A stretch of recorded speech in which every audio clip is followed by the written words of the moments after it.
రేవంత్ రెడ్డి సత్యాన్ని ఒప్పేసుకున్నాడు. ఢిల్లీలో ఆమ్ ఆద్మీ పార్టీ కేజ్రీవాల్ని ఓడించింది మేమే అంటే అర్థం ఏంటి? బీజేపీని గెలిపించింది మేమే అంటే అర్థం ఏంటి? మేము జైలుకి వెళ్లకుండా ఉండాలి అంటే, ఓటుకు నోటు కేసులో నన్ను జైలుకు పంపకుండా ఉండాలి అంటే, గాంధీ కుటుంబం చేసిన అవినీతికి జైలుకు పంపకుండా ఉండాలి అంటే బీజేపీ చెప్పినట్టు మేము చేయవలసిందే. బీజేపీనే మేము గెలిపించాలి. ఇంత దరిద్రమా?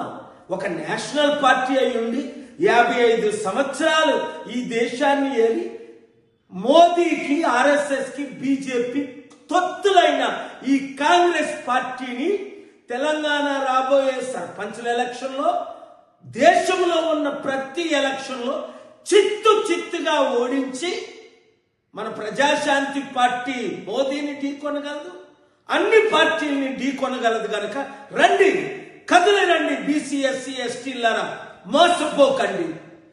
ఈ సత్యాన్ని అందరికీ ప్రకటించండి, చూపించండి. Thank you very much. Share చేయండి.